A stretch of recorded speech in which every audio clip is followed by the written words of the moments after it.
Nearing opening day in the college baseball season, and Friday, February 13th in Philadelphia, going to have some extra special meaning at Hank DeVincent Field, and certainly for the head coach of LaSalle Baseball, David Miller. David, it's hard to believe, and I'm sure on your perspective, even harder, that here we are, just on the cusp of LaSalle Baseball coming back. What are you feeling right now, just a couple days away? I mean, I'm feeling a lot of excitement, and then I'm feeling just a lot of I guess frustrations just being lifted off my shoulders after years away. I don't think this ever should have happened. And we spent the last 2 years getting this team field ready, recruited, fundraised, and it seems like it's been the longest 2 years of my life, and now we're 2 days away, and I just feel like time's standing still because it can't get here fast enough. I believe it. It certainly shaped up to be the longest off season, I'm sure, of your life. But, way back, taking it back, which I'm sure seems even longer, but 2020, September, parallel what you felt when that news was delivered about what was going to happen to the program, compared to maybe what you heard in April 2024. Now, I know you were mid-season at that point, but if you can just kind of take us back to that fall day when you learned that the program was going to be cut. Yeah, I mean, I'll be honest, it was quite a shock because I had just had a meeting with the previous athletic director. We had just had our greatest recruiting class it was a top 50 class. It was the first time I think that had ever happened. And, there was a lot of excitement and buzz around baseball because, we did have 2020 cut due to COVID. And, we had 3 nationally ranked classes. We had some pro prospects in the program. And, I had a meeting with our former athletic director about how excited he was to, finally invest into baseball. And then, a month later, we're on a call basically being told that they're cutting 7 sports and baseball is one of them. So, I was a little blindsided and it was a devastating moment for us because, I'm born and raised in Philadelphia, grew up in the suburb of Philly, Chestnut Hill. And, I grew up going to LaSalle baseball college games. I grew up going to, LaSalle basketball games as a kid. And there was a special place, in my heart for LaSalle. So, when I wanted to turn LaSalle baseball into a destination program, I thought we were close, and then it was just snapped away and taken away from us. So that was heartbreaking. When you look back at that 2021 team, I have 5 kids on that team that are currently in pro ball with 3 in big league camp this year. And, we had an incoming player that ended up going to Oklahoma State, who went in the top 10 rounds and, threw 100 miles an hour. So I felt like we were finally getting LaSalle baseball to a place where it needed to be, and we could have sustained a long-term future for LaSalle and made it a destination program for Northeast baseball.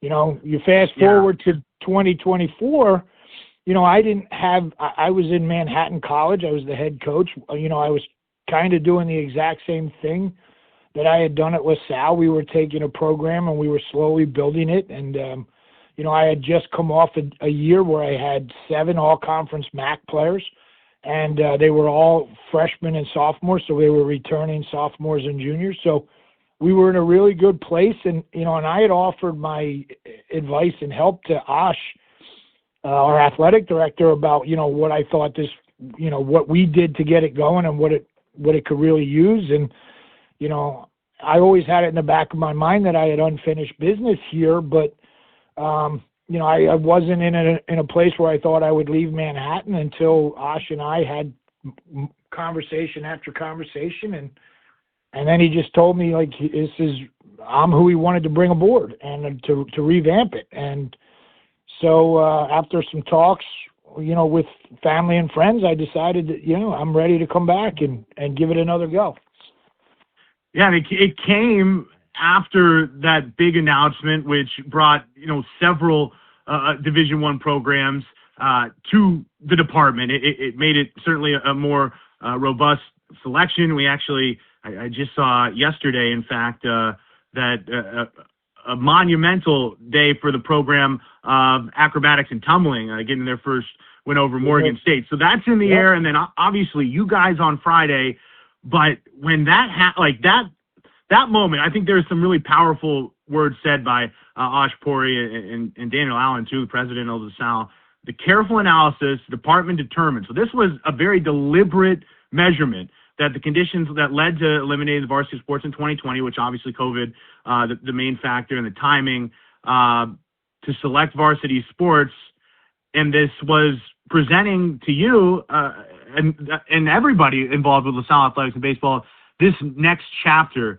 And you mentioned what you did in 2021. I mean, I can't imagine the news, and I know it garnered national attention, and certainly you had the alumni back in, a lot of support, and that continued to resonate.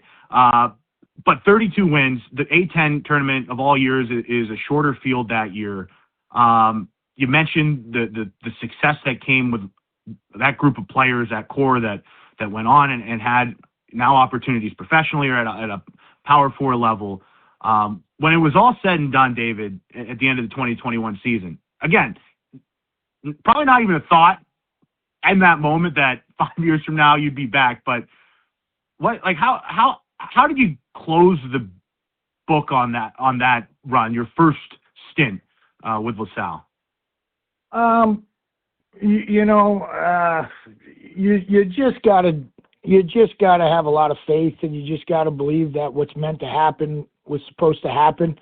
That's the only way that I sleep at night. Is if it's meant to be, it's meant to be. Because many people in the Philadelphia community, many college coaches that are mentors to me, always knew that I wanted to get my start in as a head coach at the Division I level. And, a lot of people told me maybe LaSalle is too hard of a place to do it. And I just always believed that, the more people tell me no, the more I want to show the world what we can do. And, when you look back at the 2021 team, we didn't have indoor cages. We didn't have a real locker room. We got dressed in the parking lot. It was crazy. And, but kids believed in the vision. Kids believed in LaSalle. They believed in what we were trying to build there. And when they cut the program in 21, nobody left. Everybody was not. Every kid on that team had a free transfer mid-season to go play right away, and nobody left. Everybody wanted to show the world what they had worked so hard for, and when you look at that with Tatum Levins now in big league camp with Tampa, David Smith in Detroit, Ethan Pecco was a 4th-round pick. It was as the Houston Astros minor league pitcher of the year last year. Frankie Ellisalt was our freshman All-American pitcher. He was just in a huge trade with St. Louis as one of their top prospects. I mean, so it is surreal that these kids believed in something and they fought to the bitter end. I even have a player on my current team that, and Chase Swain just transferred to us from West Virginia, Power 4. He was committed to LaSalle in 2019. And, when they brought LaSalle back, he had always said this was, he went on a big visit to a Power 4 school that previous weekend, and then he was just doing me a solid because that's what kids do. Don't burn any bridges. And he came on a visit and he told his parents right away, this is my home. Like, this is where I was meant to be. So, I'm just really excited to show the world what we're going to do on Friday. What's in the past is in the past. I can't get it back. I don't want to stew on it. I don't want it to bring negative energy to the team. Because, really, outside of Chase Swain, none of these kids had anything to do with that. And, I don't know if we had a 19th ranked recruiting class in the country for this year, you know, on a team that didn't have a program last year. So kids are seeing the vision, they're reviving it, and, you know, I'm just grateful that they want to play for me and you know, a program that, who knows, but we have some really good players, and I can't wait to showcase them on Friday. Here with Salle Baseball head coach David Miller as we near opener of the 2026 season, LaSalle against Maryland Eastern Shore on Friday afternoon at 2 o'clock. And I'm so glad you mentioned Chase Swain.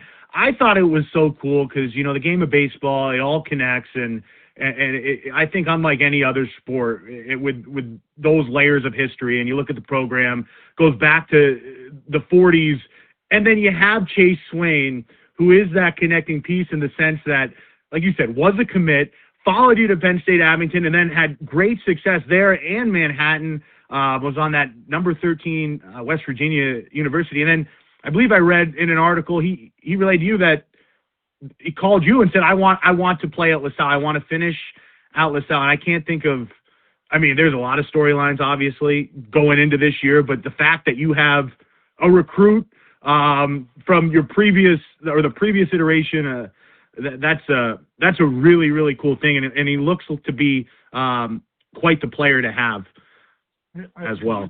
Chase was, you know, he was the freshman player of the year for Division III with me when he followed me. I mean, Chase should have probably never been at Penn State Abington, but he held on at hopes that, you know, LaSalle would be around. And so he was there till the bitter end until it wasn't. And so he followed me to Penn State and followed me to Manhattan, where he was first team All-MAC. I mean, that kid's one of the best players he's one of the greatest athletes I've ever coached. I mean, there's not an ounce of fat on the kid. He has a 42-inch vert. He deadlifts almost 600 pounds.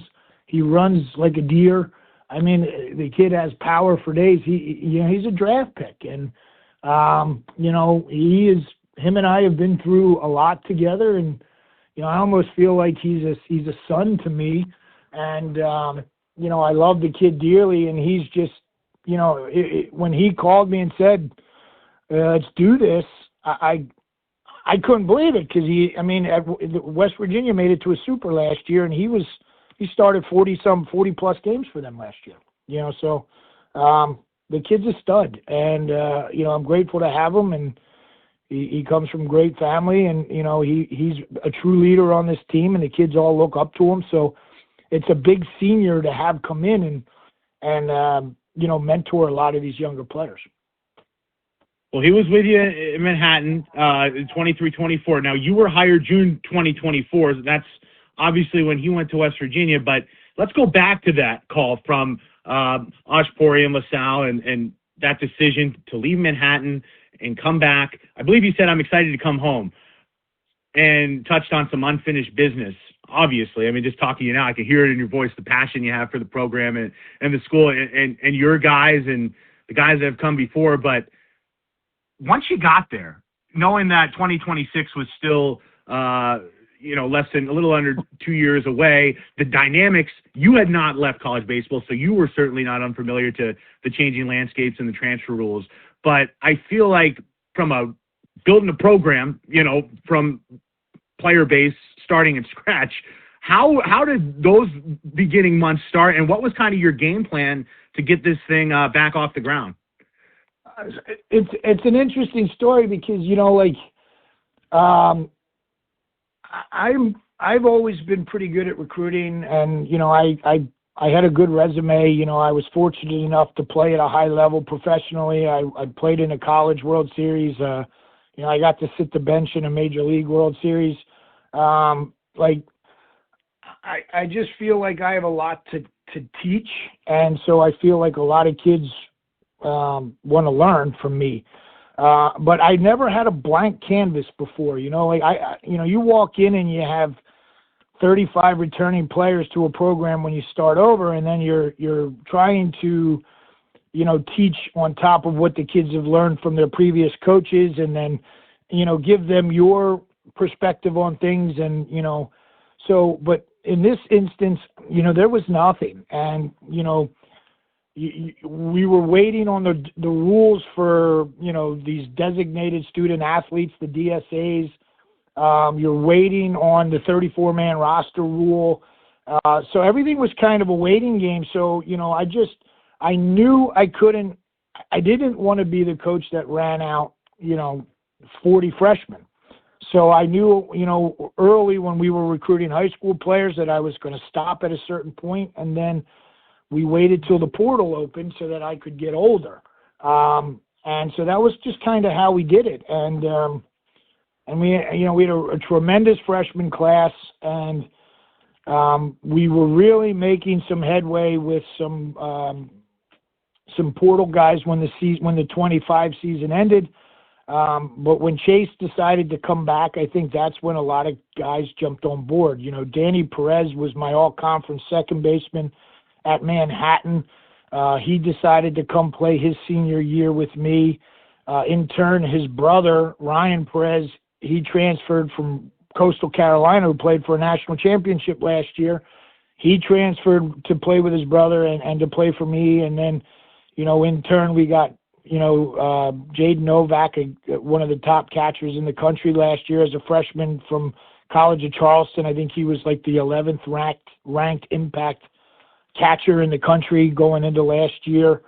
We got Carter Groen from UConn, who monster power. That kid's a draft pick. Justin Zestawicki, who started his career at North Carolina, he'll play shortstop for us.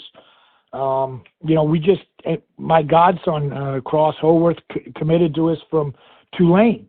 So it was just piece after piece after piece. And, it just, when I keep in my office, my walls are all whiteboards, and every day I just write on my whiteboards and my to-do list and my lineup. And every day I just, when I'm confident, when I like a guy in a certain spot, I put him down in blue. And if I don't like if I think, that I'm not comfortable in a position, I'll put it down in red. And, when we finished our recruiting and I'm looking at my board and I'm like, wow, I'm all blue here. Like, this is pretty good. And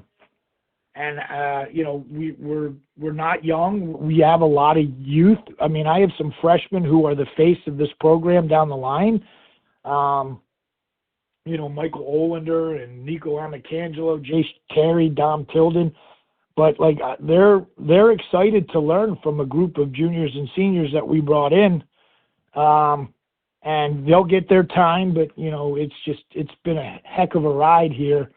And, it's been a long 2 years, but, the wait's over, and I just can't wait to finally see what this product is when we put them on the field on Friday.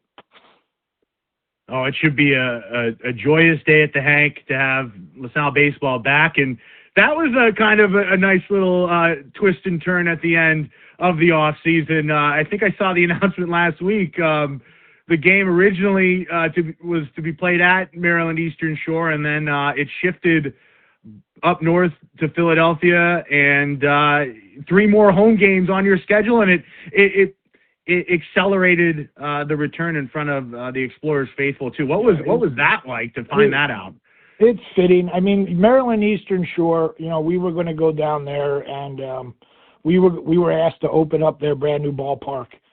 And Coach Acosta called me about a week and a half ago with that big snowstorm that hit, that it wasn't going to be finished in time. And, he was unfortunately telling me they might not be able to get the games in, and, we'd have to reschedule. And I just said, what about a home game? Why don't you guys come up here and play us? We've got beautiful brand new turf. We just redid our field, fundraised, $750,000 to upgrade our field. And I don't think there's anything better or more exciting that I would love to do than open up this revamped, inaugural 2026 team at home. Our alumni is excited. The school's excited. I know all the other sports teams are excited to get out and watch, and we just got to hope for the best. I know we haven't put in our heaters yet, so a couple of parents were nice enough to donate heaters for the dugouts, and everybody's hard at work to get this field ready for Friday. And it might be a little cold on the field, but I always tell my kids, you want to stay warm, get me 3 outs, and the dugouts will be nice and toasty. So, we're going to do it. And, I think we're looking at upper 30s for opening day, and then gets into the 40s for Saturday and Sunday. So it's going to be a little brisk, but the kids are excited. Yeah, you'll be hard-pressed to find colder temperatures to start the college baseball season in 2026. I mean, I know, in your days, and very common to start in the South when you were with Clemson. I'm sure that was never necessarily a concern, but you're right. It is only fitting that's how you begin 2026 and the return of the program. I really appreciate you taking this time with me, David. Just got a couple more questions for you. I want to talk about your staff because it's so fascinating to see Michael Lake involved. Of course, longtime head coach prior to you, the baseball operations assistant. I'm going to go on a limb saying it's the only dugout in the A-10 that has 2 former A-10 coaches of the year. Of course, you won that in 2021. Between him, Joseph Lancelotti, who you're bringing in, who has professional experience in the Met system, a UNC guy, a William Penn Charter connection with you. I believe you coached him in high school. And then Michael Zolk over from Hartford Community College. I know he's brought some players over with him, strong Philly baseball ties. That trio and anybody else you want to throw in the mix, I know it takes an army, but what's it like having that backing, especially with Coach Lake on board? Well, Coach Lake was, originally Coach Lake, when we approached him about coming back to help, it was originally for, help us with an alumni role. And as fast as he came in, Mike has been in the game. Mike's in his 60s now. I don't want to say his age, but he's forgotten more about baseball than I know. And so I quickly learned that, he's a very valuable piece. And I just immediately thought, he's not just helping me with alumni. This guy's got knowledge to share. And so we brought him in the dugout, and he's been an asset ever since. He played here, he coached here. He's truly alumni that lives and bleeds LaSalle. So he's been invaluable to me as my right-hand man. He's a certified electrician. This guy knows, you need something done. I'll tell him I'll meet him at the field, and when I get there, it's already done. He's up there at the field at 5 a.m. fixing things for us. It's unbelievable. Joey was when Joey was released by the Mets, it was due to injury, and I coached Joey in high school, and I always say he's one of the best hitters and one of the best pitchers, one of the best athletes I've ever got a chance to coach. And, he called me one day early in, when they revived the program and said, I just got released. I'm going to try to rehab, but do you think I would make a good coach? And it was just insanely coincidental that day was when I started to sit down and write down names as people I wanted to contact as my pitching coach. And I said, Joey, I don't know if your ears were burning, but can you be at LaSalle tomorrow at 10 a.m.? I want to talk to you about something. And he came up, and I just said, rehab at LaSalle and help me coach. And I couldn't pay him last year, so he did a lot of stuff pro bono for me. But as he started to coach, he realized this was his calling. And, I've watched over this fall and this early spring, seeing velos tick up 4 to 5 to 6 miles an hour. And Joey had a wipeout slider, and now I'm starting to have some pitchers with wipeout sliders. He's been a tremendous asset to us. And, he's still in his late 20s, but he's going to make one heck of a coach. Mike Zolk, Zoom, is what everybody calls him. Him and I have been friends for years. And, when he was the head coach at Newman Goretti, played his college baseball at the University of North Carolina. I've watched him grow over the last few years as when he had Zoom Baseball Academy, and then he went to Hartford, and they had back-to-back 50-win seasons. So I reached out to him and I just said, look, I need a third base coach, hitting guy. What do you think? And it's his way to get into Division I. And, he didn't even think twice. He's like, I'm in, but I got to concentrate on Hartford this year. But he was very instrumental in, helping bring some of his big players to the program. And I've got a really, really good young staff with Coach Lake as a veteran guy to my right, and we're all learning from each other every day, and it's been a great little run. It's fun to come to work every day. I can only imagine, and I can only imagine that excitement has continued to build all the way through this week, which, you mentioned your godson, who will be getting the start, Cross Haworth on Friday. When he toes the rubber and settles in, and it is just moments before first pitch, if you can even visualize that, and you probably can, what emotions are going to be running through your body at that point? I think I told a reporter last week that I hope there's no cameras on me because, as I've gotten older now in my early 50s, I've become a very emotional and sensitive guy. I had my 15 minutes of fame as a player, and I want to see all my players live the dreams that I got to live.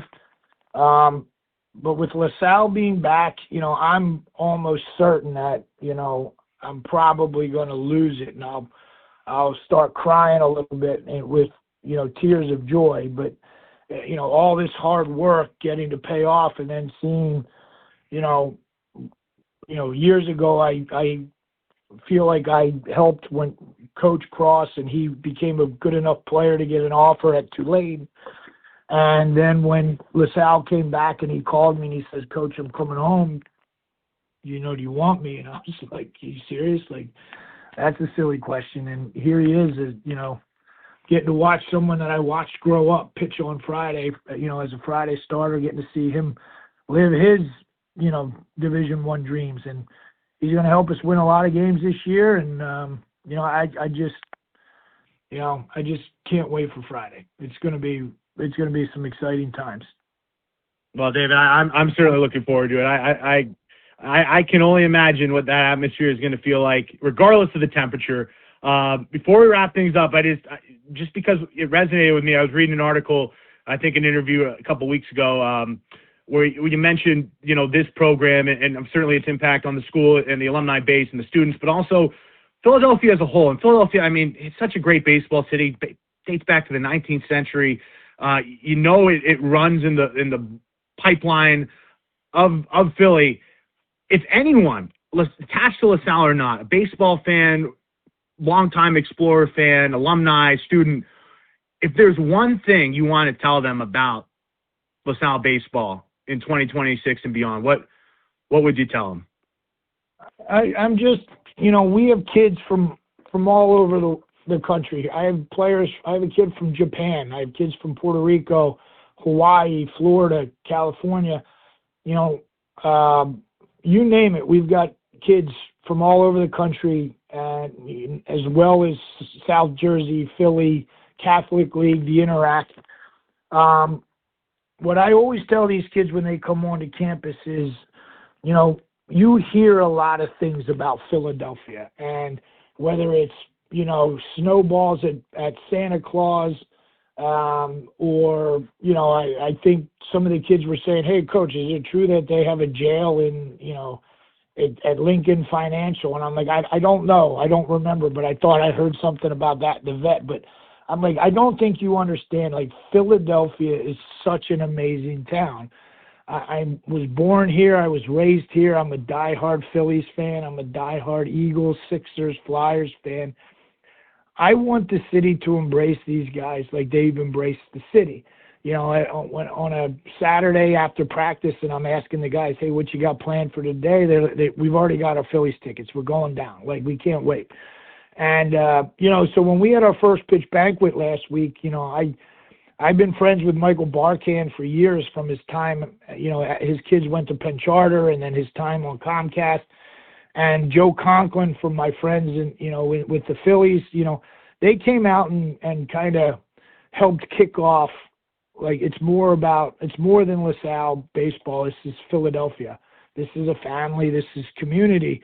And, Joe did his impersonations and his bit of all the Philly stars. And Michael talked about, his time in Philly and how great it is. And, we even have Pete Rose's grandson on our team. It's fitting. Like, we're more than LaSalle. Like, I want Philadelphia to know that, like, this team is going to be fun to watch, and we love Philadelphia as much as as much as anybody, and they've embraced it.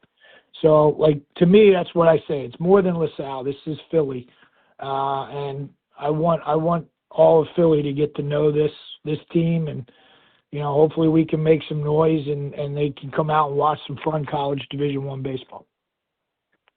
Well, it all starts Friday at 2:00 at Hank Vincent Field against University of Maryland Eastern Shore. The return of LaSalle baseball and the head coach David Miller back and right where you belong and right where the Explorers belong, and that's on the diamond. David, this was awesome to get to talk to you. I'm so looking forward to the game and the season, and really, I'm sure you're not going to have that moment to just like pause and, because you're at the finish line, but then you're at the starting line too with this season, so, but seriously, you should be incredibly proud. And I can hear it in your voice, the pride you have for LaSalle and the game of baseball. And really just looking forward to seeing your second run with the Explorers.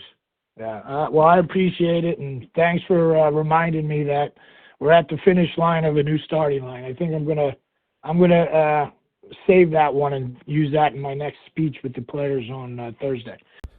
I don't know how you're not excited after hearing that interview with head coach David Miller of LaSalle Baseball. The Explorers less than 2 days away from returning to the Diamond, and you could just hear it from the start, not just talking about the buildup for this season, but what's gone into these past couple of years to get to this point, from the administration all the way down to David and his coaching staff and certainly his players. And it was an absolute pleasure to talk to him and get a little bit more perspective of what Friday's not just going to mean to the school, but the community and the city of Philadelphia, as LaSalle baseball will be back. If you can't make it, 2:00 Friday against Maryland Eastern Shore at the Hank, be sure to join our coverage on ESPN Plus, which will get going at 2:00 on that Friday afternoon. I'm Mike Murabito. Appreciate you listening to this interview, and plenty to be excited for LaSalle baseball in 2026 and beyond. It was such a treat to talk to head coach David Miller.